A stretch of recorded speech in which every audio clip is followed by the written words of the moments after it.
I got a lead. Now what? Episode 42. Are you ready to make your law firm a profit-generating machine that will free up your time and skyrocket your impact?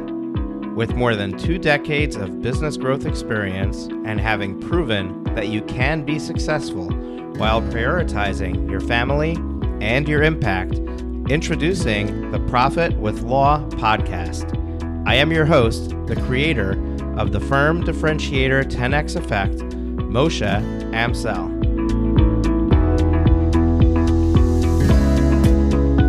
Well, hello and welcome to another episode of Profit with Law. I am your host, Moshe Amsel, and today I wanted to go to the post-lead point of interaction with a potential new client.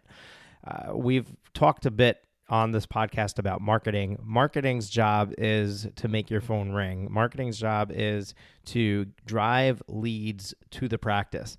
But what happens once that lead is generated? What happens once the phone rings and you now have somebody on the other end of the line that is looking to find a solution to their problem? What do you do to handle that call, and how effective are you in that process? So to set the groundwork here, I wanted to share some statistics that I found that I think are really telling to what you might be experiencing on your end. So first of all, Law Technology Today shared the following statistic. 42% of the time, law firms take an average of 3+ days to respond to a message from a new potential client. Now, I ask you to just put yourself in your client's shoes or potential client's shoes. Would you retain an attorney that you're looking for services from if it takes them more than 3 days to respond to a message that you sent? I know I would not. So if 42% of the time you're taking more than 3 days to respond, then most likely you are killing at least 42% of the new leads coming in. Another thing from Martindale Nolo, 26% of law firms do not track their leads at all. This is really telling, because if you're not tracking what's happening, you can't fix a problem. You can't identify that a problem exists.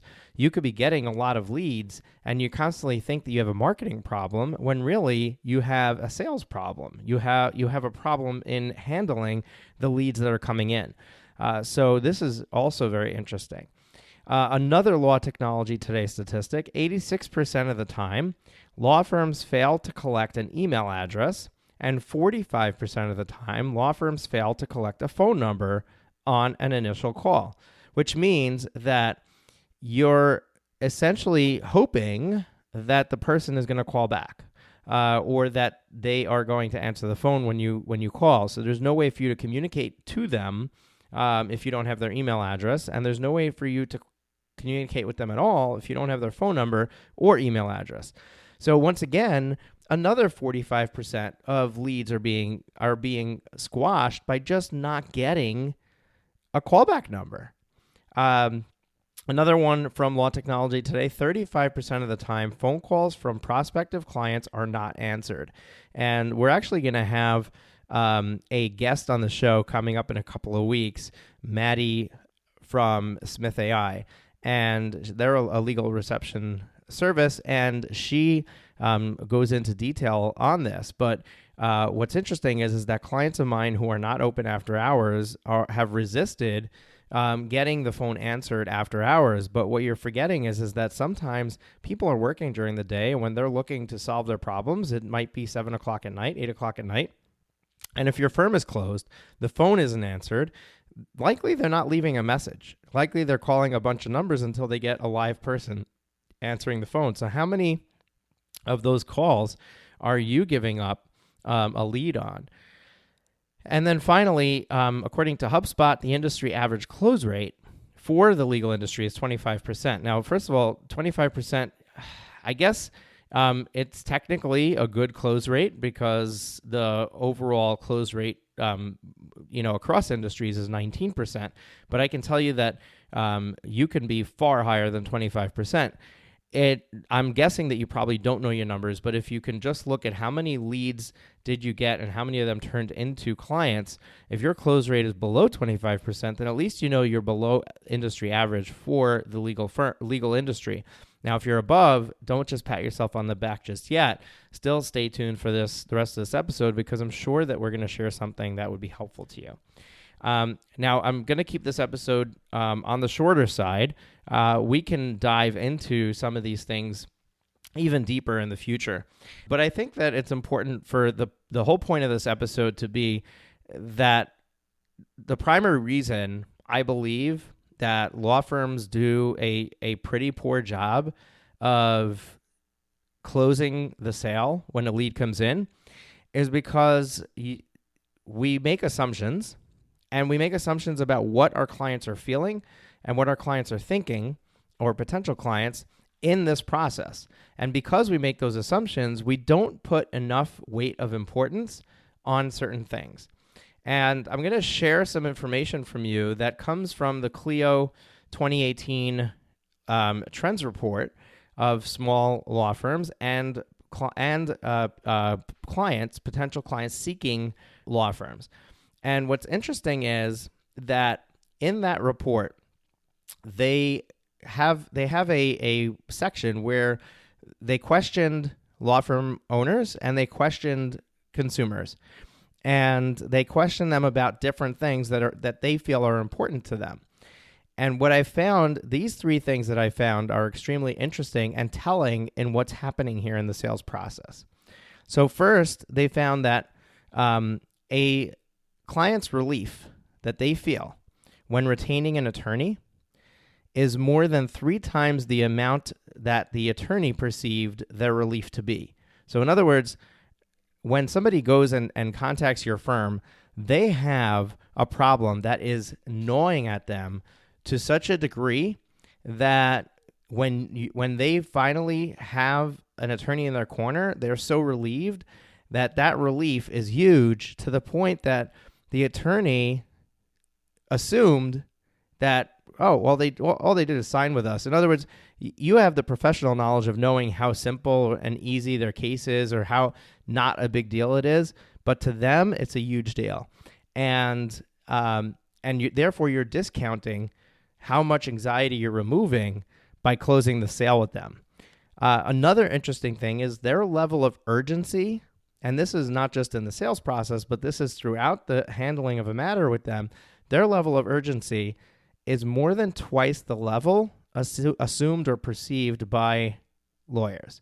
So the client is always twice as urgent as you feel the issue is. So if you ever wondered why a client is hounding you on the phone for something minor, it's because of their perception of how urgent the matter is. It's not because of how urgent the matter really is.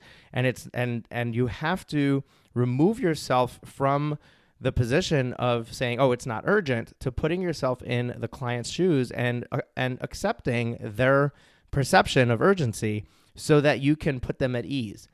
And this is so important in the sales process, because if you assume that it's not urgent and therefore take your time getting back to them, when in the meantime they feel it's very urgent, they're going to move on.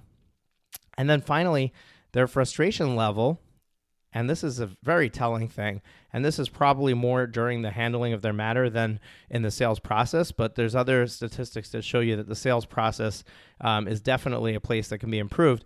Their frustration level is more than 5 times the level perceived by lawyers. Why are clients getting frustrated? It could be for a number of things, but most likely it's because of the lack of importance that the attorney is putting on getting back to them. It's because of the lack of communication that they are perceiving and feeling on their end.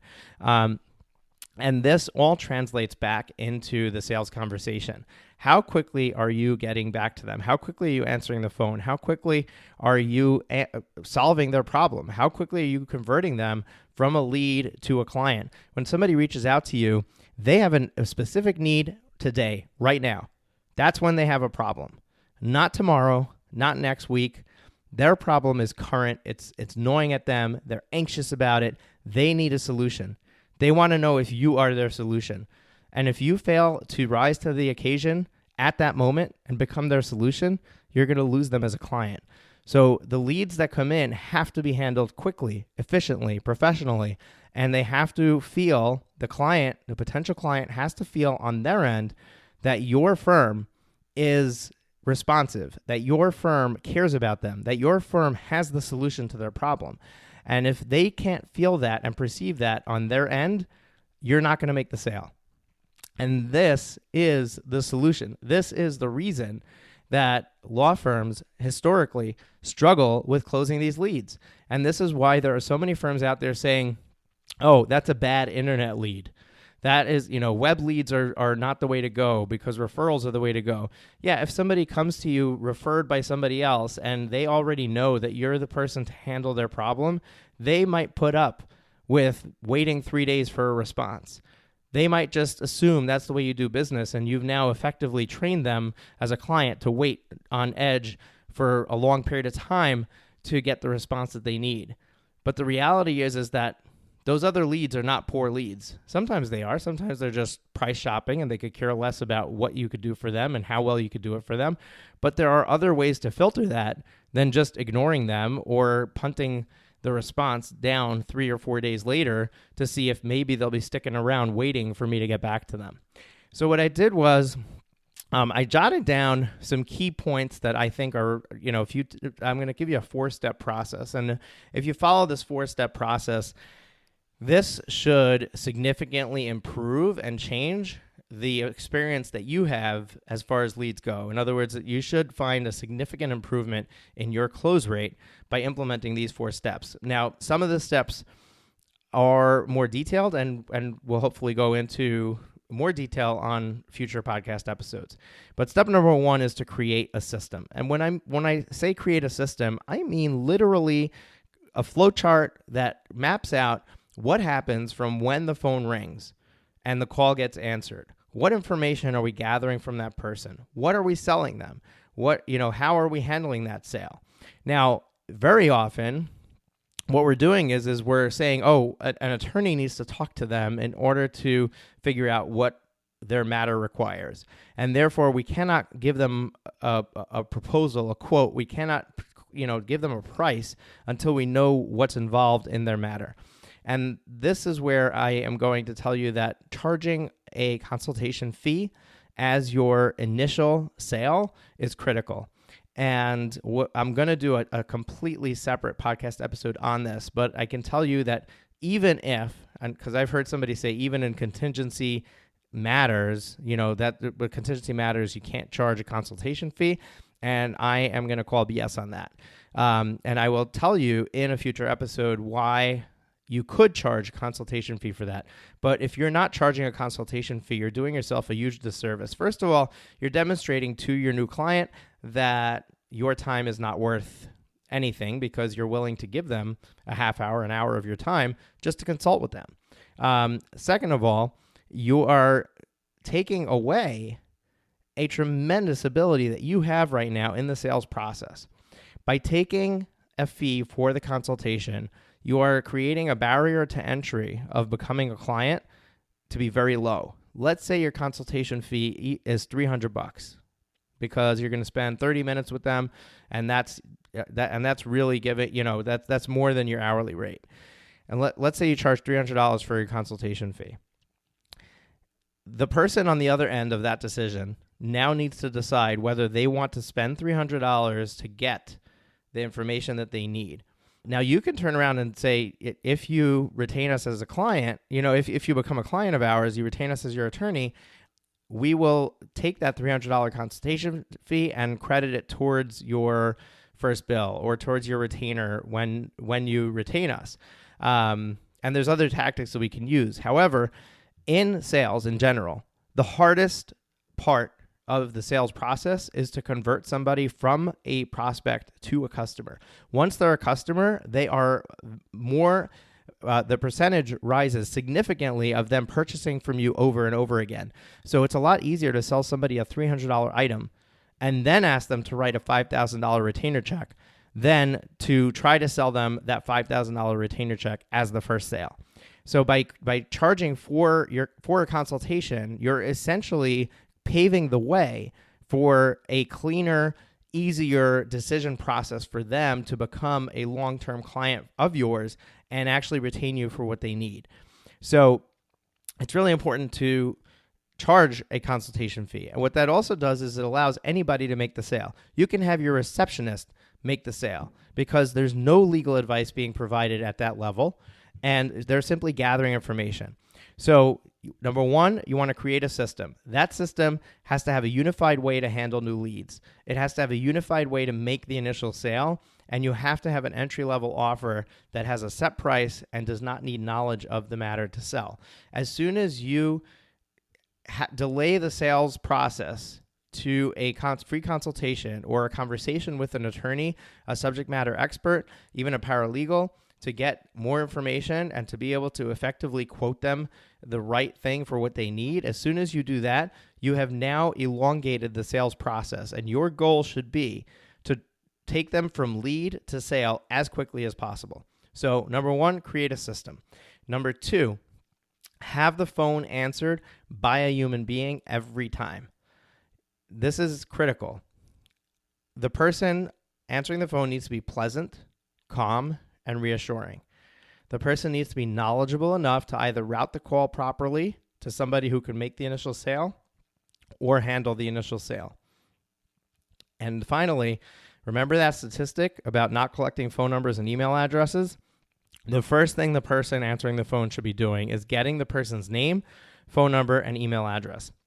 And I've had clients present resistance again, to this particular point, saying, why would somebody give me their name, phone number, and email address at the start of a call? They don't even know if they want to give their information to us. And the answer is, it is so common you can call your cellular phone support number or, anywhere. And the first thing they're going to do is they're going to say, in case we get disconnected, I want to make sure I can call you back. Can I just get your phone number? And in case we need to communicate with you, can I get your email address? And the name is, I need to know who I'm talking to. So what's your name? Can I get your full name, first name, last name? This is not, you're making a bigger mountain out of something that's really simple. And until you actually put this into practice and then you find that you're getting resistance with every call, then we can have a discussion about it. But the reality is that if you implement this, you'll be pleasantly surprised to find that 98% of the times your phone is ringing, the person answering the phone is able to get this information from every single caller, except for that 2%. So maybe 1 or 2 out of every 100 calls, they won't be willing to give that information, but at least you're collecting it on all the others. So the reason it's so critical to have the phone answered by a human being is, once again, put yourself in the shoes of the person calling.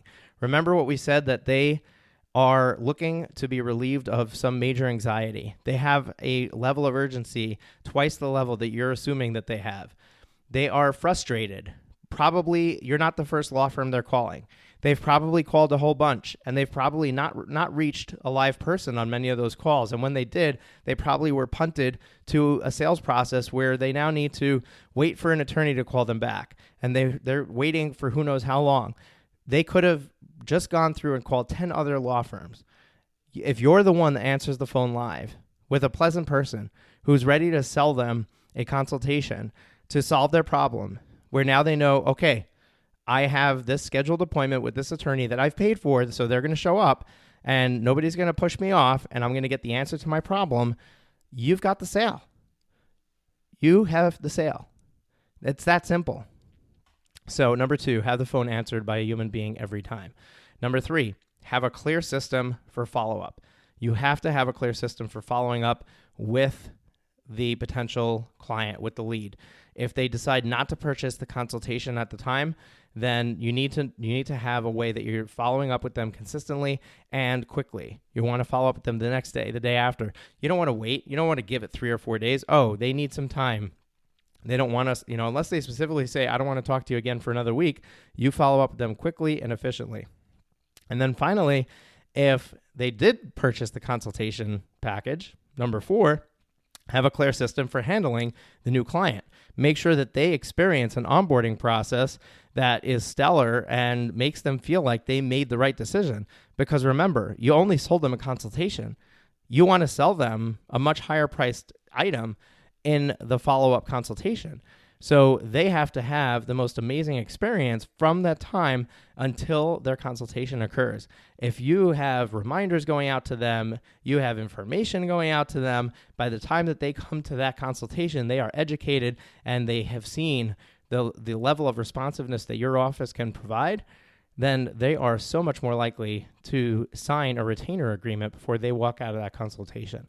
So it's extremely important to have a very clear system for handling the new client. So I kept this as short as I could to give you just this 4-step process. We're going to dive deeper on a separate episode about an onboarding process and as well about the charging for a consultation. And there's a few other things in here that we could dive into more deeply. I hope that this was helpful, but this is a problem that I see in the legal industry with my clients and also other firms that I'm talking to. And I think that we can be doing a much better job of closing sales. And it's really much more simple than you imagine. This is not so difficult. All you got to do is basic. Just put yourself in their shoes. That's it. Put yourself in their shoes and really understand how they feel emotionally, and you can close these sales easily. I hope that this was helpful, and I will talk to you guys soon. Take care. Have you been enjoying the show? We sure hope so. To make sure you never miss an episode, be sure to hit the subscribe button in your podcast player app. Next week, we will be back with more valuable resources and ideas on how to break the mold and take your law firm to the next level.